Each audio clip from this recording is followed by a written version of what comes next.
Hola Altubers, hoy vamos a rendir homenaje a una figura del cine impecable en su trabajo, consiguiendo la fama dentro de una especialidad muy difícil como es el cine de acción, antes de que conociéramos ese cine como el cine de acción. Se cumplen 100 años del nacimiento de Charles Bronson y creemos conveniente recordar su figura. Es verdad que no fue un gran actor, pero sin duda fue una presencia poderosa y un tipo con una vida ejemplar en el sentido de haber ido superando dificultades a machamartillo, enfrentándose a cosas casi dickensianas, con una infancia verdaderamente terrible y con un largo recorrido antes de conseguir la fama. Iremos poco a poco desgranando estas etapas en la vida de Charles Denis Buczynski, que era el número 11 de una lista de 15 hijos de una familia de origen lituano, aunque él nació ya en Pittsburgh, evidentemente en el año 1921, exactamente el 3 de noviembre. ¿Qué hay en Pittsburgh?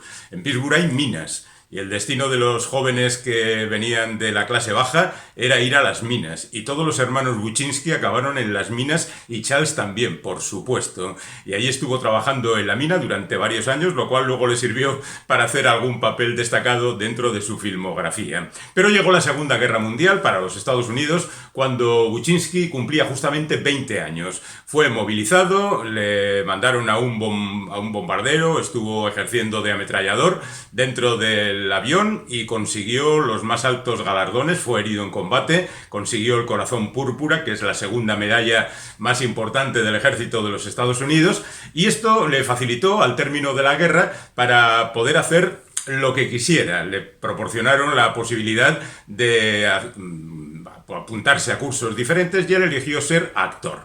Bueno, pues la verdad es que estuvo 4 años aprendiendo los rudimentos mientras trabajaba en otras cosas y en el año 49 apareció por primera vez en televisión. No fue una gran aparición, pero en cualquier caso sirvió para dar los primeros pasos en este trabajo y en el año 51 apareció en su primera película. Ni siquiera estaba acreditado. La película era de Henry Hathaway, la protagonizaba Gary Cooper y era una película de guerra titulada aquí Esto es la Marina y en el original You Are in the Navy Now.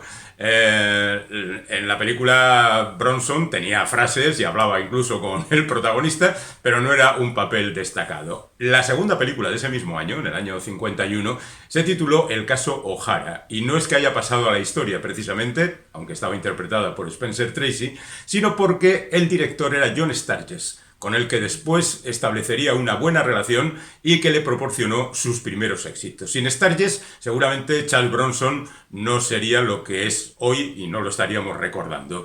Bueno, después de eso hizo montones de películas como El cielo rojo de Montana, Mis 6 convictos, donde ya aparecía acreditado con el nombre de Charles Buczynski, por cierto, un nombre que por aquel entonces parecía algo sospechoso a las autoridades. Un productor, de hecho, le dijo: mira, chaval, si sigues manteniendo ese apellido así con resonancias rusas, ahora que está en plena efervescencia el Comité de Actividades Antiestadounidenses, pues lo vas a pasar mal.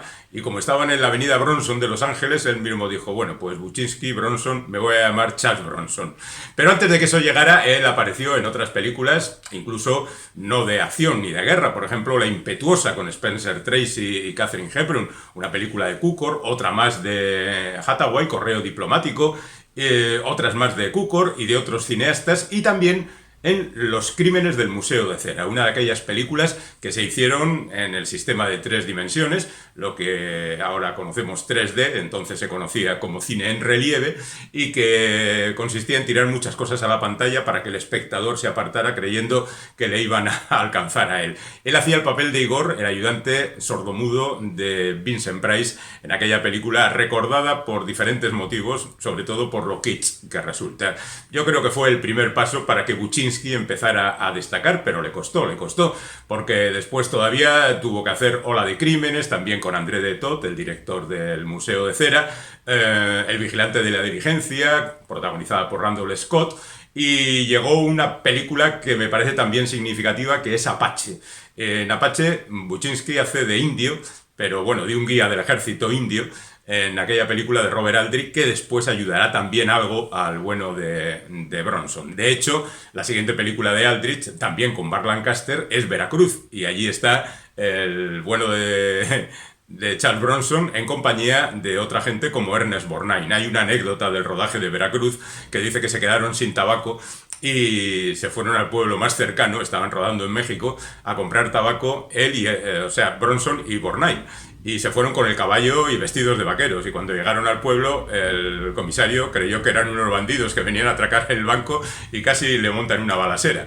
Pero bueno, detalles aparte, lo cierto es que Veracruz también, tambores de guerra junto a Alan Ladd, Jubal, aquella película de Elmer Daves donde estaba Borgnine casi como protagonista con Glenn Ford, Rod Steiger, que es una película muy importante, o Yuma, la película de Samuel Fuller, donde también aparecía Rod Steiger y Sarah Montiel. En esta película también hacía de indio, porque su físico inmediatamente lo relacionaba con gente violenta. Él mismo decía que parecía que era una piedra a la que le había estallado un cartucho de dinamita. Después de eso hizo otras películas como La Ley de las Armas, que por cierto es la primera en la que Charles Bronson tiene ya un papel protagonista. Es la historia más o menos modificada de Machine Gun Kelly, un gángster de esas películas que le gustaba hacer a Roger Corman allá por finales de los años 50. Pero bueno, como era muy serie B o serie C, lo cierto es que la película tampoco llegó a altos puestos de popularidad y él tuvo que seguir haciendo papeles secundarios y, bueno, pues poco representativos, como en Guerra de Bandas, Espías en el Infierno, Cuando hierve la sangre, que es una película otra vez de John Sturges. Y aquí ya se establece la relación entre director y actor. Es una película donde él figura muy abajo en el casting. Está protagonizada por Frank Sinatra, Gina Lollobrigida, Peter Lawford y Steve McQueen, que es otro que también debe mucho a John Sturges. Después estarán juntos otra vez en Los Siete Magníficos y en La Gran Evasión. Bueno, pues Cuando hierve la sangre es una película de guerra, está bien, no pasa nada con ella. Después de eso todavía tendrá que seguir trabajando hasta que efectivamente Sturges le llama para ser uno de los Siete Magníficos. Bernardo, el irlandés de origen mexicano, que tiene una relación con los niños aquellos que le persiguen y le nombran su padre adoptivo, y que es uno de los personajes más queridos de Los Siete Magníficos. La película es un bombazo en todo el mundo, se convierte en un fenómeno, y lo cierto es que Bronson sube un poquito en la escala, pero tampoco demasiado. Luego hará otra vez de ayudante de Vincent Price en El Amo del Mundo. Después Ford Comanche, también con un papel muy secundario, o X-15, que por cierto es la primera película de Richard Donner, muy jovencito y curtido en la televisión. Esta es la primera película. Después Piso de Lona, una película en la que el protagonista era el bueno de Elvis Presley, y La Gran Evasión. Y aquí cobra nuevo protagonismo. Aquí están Steve McQueen, James Coburn y Charles Bronson, que viene de Los Siete Magníficos, y John Sturges es el director. Y es muy recordado su papel de minero, de ahí su experiencia válida anterior, de minero claustrofóbico, que por cierto es algo que él también padecía desde los tiempos en que trabajaba en la mina. Se le quedó esa sensación de agobio cada vez que estaba en lugares muy cerrados. Luego es El malo de Cuatro tíos de Texas, otra vez con Robert Aldrich, Frank Sinatra, Dean Martin, Anita Ekberg, etc. Una comedia del oeste muy mala. Las pistolas del diablo, que por cierto es la segunda película de Kurt Russell. Digamos que sigue haciendo papeles secundarios en Castillos en la arena, que es una película de Vincente Minnelli interesante, pero su papel tampoco va muy allá. Aparece en el blockbuster La batalla de Midway. Tenemos La batalla de las Ardenas a continuación, Propiedad condenada de Sidney Pollack con Robert Redford y Natalie Wood. 12 del patíbulo, es uno de los 12 del patíbulo, el que se salva de los 12 del patíbulo. Y después tenemos Los cañones de San Sebastián, donde hace de malo junto a Anthony Quinn.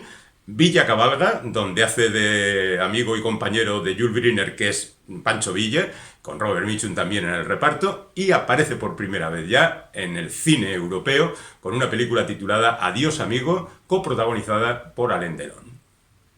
Estamos en Europa y estamos en el año 68. La película Adiós amigo no es que sea una gran película, no es ni siquiera recordada, pero introduce a Charles Bronson en el cine europeo, que es algo que están haciendo algunos actores, algunos incluso famosos estadounidenses, porque, bueno, pues es un momento de cambio en el sistema yankee y parece que en Europa las cosas van mejor. De hecho, Gracias a esta película lo contrata Sergio Leone para hacer el papel protagonista de Hasta que llegó su hora, o Era una vez en el oeste. Pero es curioso porque él es el protagonista y aparece el cuarto en el reparto, tras Claudia Cardinale, que es la heroína, Henry Fonda, que es el malo, Jason Robards, que pasaba por allí, y él es el cuarto y es el protagonista. Bueno, estas cosas de los repartos que nunca se sabe cómo funcionan. La película es un auténtico fenómeno, ya viene avalada por los éxitos anteriores de la trilogía del dólar de Sergio Leone, y la verdad es que sigue cimentando la fama de este director. Y mientras tanto permite a Charles Bronson seguir trabajando en el cine europeo. Hace una película con Donner. Parece que el bueno de Bronson, a pesar de su aspecto fiero, era un tipo tranquilo, callado, nada problemático y un actor muy dispuesto a colaborar. Bueno, pues después de eso hace El pasajero de la lluvia, otra vez con Alain Delon, y con coprotagonismo de Jill Ireland. Aquí tenemos que detenernos un poco porque después de haber estado casado con una primera mujer, con la que tuvo 2 hijos, Charles Bronson, en el rodaje de La Gran Evasión, conoció a Jill Ireland, que por aquel entonces era la mujer del famoso Ilya Kuyarkin de la televisión, que todavía no era Ilya Kuyarkin, se llamaba David McCallum, que por cierto todavía sigue en activo. Y curiosamente tuvieron un buen acercamiento y parece que la chispa del amor surgió entre ellos. Lo cierto es que en el año 68 se casaron y durante mucho tiempo Jill Ireland fue la compañera de reparto y la compañera de vida de Charles Bronson hasta que murió en 1990. Bueno, pues Jill Ireland aparece ya en esta película, El pasajero de la lluvia, como coprotagonista o con un papel importante que poco a poco irá creciendo en las películas de Bronson. Lo cierto es que tampoco trabajó mucho fuera de este ambiente, pero allí tiene un buen número de películas. Bajo cualquier bandera es una película de Peter Collinson, un cineasta del que esperábamos más, pero es una película muy disfrutable, ambientada en tiempos de la Primera Guerra Mundial, en Europa, por la parte de Turquía y demás, que en compañía de Tony Curtis, que yo recuerdo con mucho cariño. Ciudad violenta, de Sergio Solima, es una película de esas italianas que hacían por aquel entonces, estamos en 1970, donde a veces eran películas policíacas sin mayor trascendencia, pero en otras se empeñaban en darle un contenido sociológico y político importante. El cine italiano policíaco de esa época es muy interesante.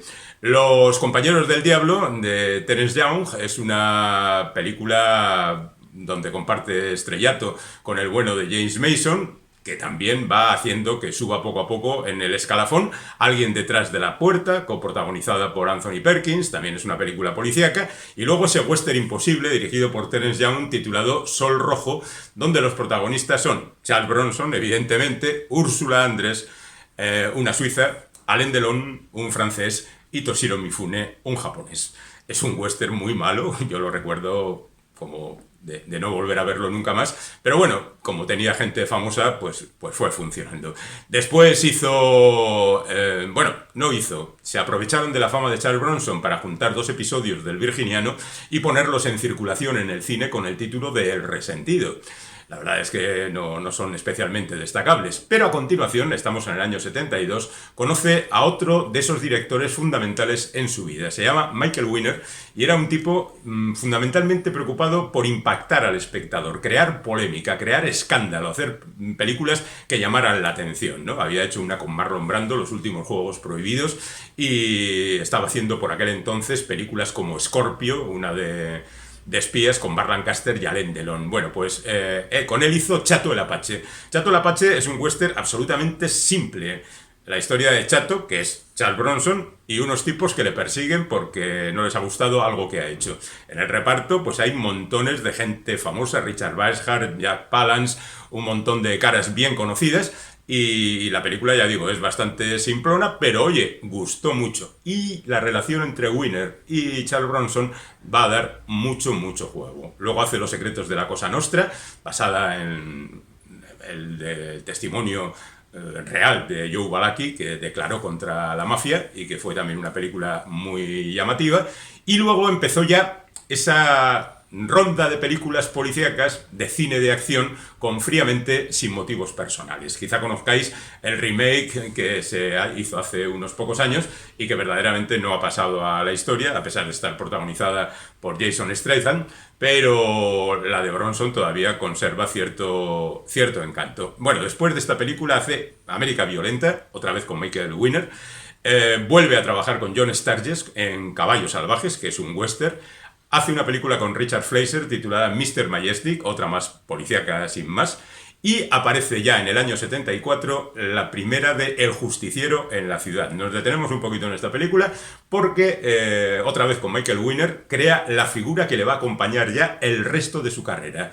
El tipo que se toma la justicia por su mano, el tipo al que no le gustan los drogadictos, los atracadores, la gente que perturba la vida del ciudadano, y saca la pistola y se pone a hacer una limpia por su cuenta. Tuvo tanto éxito esta película que acabaría teniendo 5 secuelas, bueno, 4 secuelas más esta, 5 películas, digamos, oficiales, pero extraoficialmente el personaje de este arquitecto, Paul Kersey, que se convierte en un justiciero nocturno, acabará impregnando todo el resto del trabajo de Charles Bronson. Y de hecho, yo hay películas en las que ya no sé si está protagonizada por este tipo o por cualquier otro personaje con otro nombre. El justiciero en la ciudad. Es curioso porque tal y como aparece la lista, por lo menos entre nosotros, tiene un número 1, un Yo soy la venganza número 2, luego hay un tercero que tiene otro título, y un cuarto que Yo soy la venganza número 2, es decir, el 2 es el 4 en realidad, no me lío más, que nos volvemos locos. Bueno, después de eso aparece otra de las series del Virginiano, 2 episodios juntos, con Lee Marvin y demás, que no pasan a la historia, y después hace Fuga Suicida, una película de Tom Cruise, que es un director que a mí particularmente me interesa bastante. Películas como La Casa de Cristal son muy buenas, y hace aquí una película que va un poquito más allá de lo evidente, tipo El Justiciero en la ciudad. Hará otra película con él. Estamos en una etapa en la que Charles Bronson hace unas películas interesantes, como por ejemplo El Luchador, que es la primera película de Walter Hill, un cineasta que no se ha prodigado demasiado, pero que sus películas son verdaderamente buenas. Y El Luchador es una gran película donde se junta otra vez con James Coburn, su compañero de Los Siete Magníficos, La Gran Evasión y todo eso. Hace con Tom Cruise Nevada Express, que es una película policíaca ambientada en el oeste, pero que discurre toda en un tren, dirigida, ya digo, por Tom Cruise, y basada en una novela de Alistair MacLean, el de Los Cañones de Navarone. Bueno, que de esto como detalle en su historia.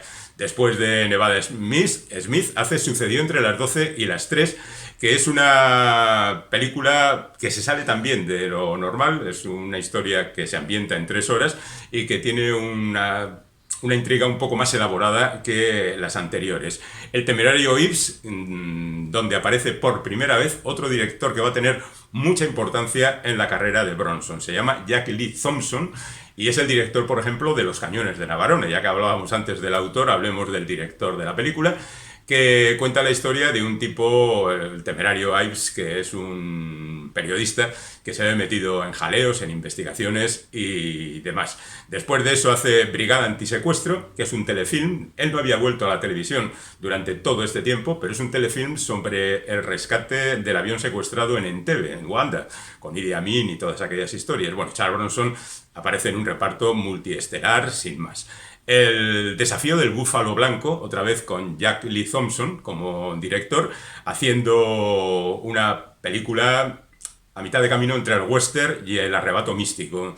Es una película curiosa, pero no especialmente lograda. Bueno, en cualquier caso, ahí queda esa que nos lleva directamente a Teléfono, que es la película de Don Siegel, donde la intriga está también un poco más elaborada y es una película de espionaje sobre durmientes, sleepers, gente que está sin saber muy bien lo que hace, y que un día reciben una llamada de teléfono y se activa algo en su cerebro, una especie del candidato manchuriano, el mensajero del miedo. Se activa algo en su cerebro y tienen que cometer delitos. Bueno, pues Teléfono es una película interesante que nos permite pasar a otra etapa en la vida de Charles Bronson. Entramos ya en la última etapa de la vida cinematográfica de Charles Bronson, prácticamente su vida también, porque después de que terminó de salir en el cine, Apenas ya cayó en la enfermedad y poco después murió a la edad de 81 años. Pero estamos todavía en el año 80, cuando hace Cabo Blanco, una película que viene a ser algo así como un remake de Casablanca, con un reparto muy potente, James Mason y demás, pero que tampoco aporta nada a su filmografía, a 20 millas de La Justicia, que es, por cierto, la segunda película de Ed Harris, pero que tampoco es significativa. Caza salvaje con Peter Hunt y Lee Marvin, con grandes escenarios. Peter Hunt era un montador que hacía películas muy interesantes, pero que bueno, no ha pasado a la historia. ¿Qué le vamos a hacer? Y después de hacer esa película, acaba haciendo Yo soy la justicia, que es la segunda parte de El justiciero en la ciudad. Fijaos lo que son las cosas. Ahora, un éxito como El justiciero en la ciudad hubiera tenido un remake al año siguiente. Entonces pasaron 8 años entre la primera y la segunda. Lo cual quiere decir que se tomaban las cosas con más tranquilidad. Pero bueno, el esquema es el mismo. Otra vez su familia se ve amenazada, otra vez coge la pistola, sale a las calles, mata a unos cuantos con esa cara de piedra característica suya y nos sigue dando lo que esperamos de él. Al filo de la medianoche está dirigida por Jack Lee Thompson también, y es una película que podía ser perfectamente de la serie del justiciero en la ciudad. Justicia salvaje, Jack Lee Thompson, exactamente lo mismo. Y entonces, esta vez solo pasa un año, hace ya la tercera parte, El justiciero de la noche, otra vez con Michael Winner como director, porque él es el que ha dirigido las 3 primeras películas, pero esta es la última de las 5 que compone el ciclo que dirigirá el bueno de Michael Winner. Sin embargo, él ya tiene otro sustituto, que es Jack Lee Thompson, para seguir adelante. De hecho, la siguiente película, La ley de Murphy, podía también pertenecer a la serie del arquitecto vengador.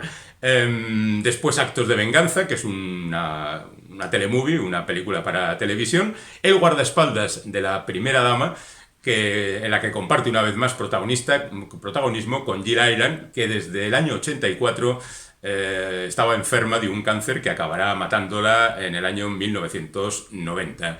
Esta es prácticamente la última película en la que Jill Ireland aparece como coprotagonista, y el bueno de Charles sigue haciendo sus películas. Yo soy la Justicia 2, que en realidad es la cuarta de la serie, dirigida por Jack Lee Thompson. Da igual quién lo dirija, porque prácticamente es lo mismo. Otra vez tenemos otra película de Jack Lee Thompson titulada Mensajero de la muerte, en esta ocasión en el mundo de los mormones.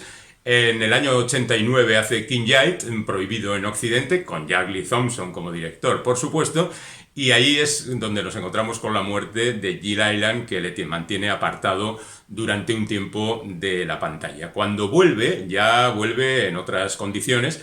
Es uno más del reparto de Extraño vínculo de sangre, la primera película que dirige Sean Penn, que por cierto está basada en una canción del álbum Nebraska de Bruce Springsteen, y donde aparece siendo el compañero en esta ocasión, su mujer en la ficción, es Sandy Dennis, aquella de Quien teme a Virginia Woolf, etcétera, etcétera. Y también aparece Viggo Mortensen y Valeria Golino y Dennis Hopper. Es una película muy interesante, ¿eh? Bronson está ahí un poco de figurante. Después de esto hace una curiosa película que se titula Virginia y Santa Claus para televisión, donde también es un personaje secundario, y protagoniza una película basada en El lobo de mar de Jack London, ese cuento fantástico, como todos los que hizo London, sobre el mar, donde comparte estrellato con Christopher Reeve, otro personaje que tendrá también dentro de poco un destino trágico.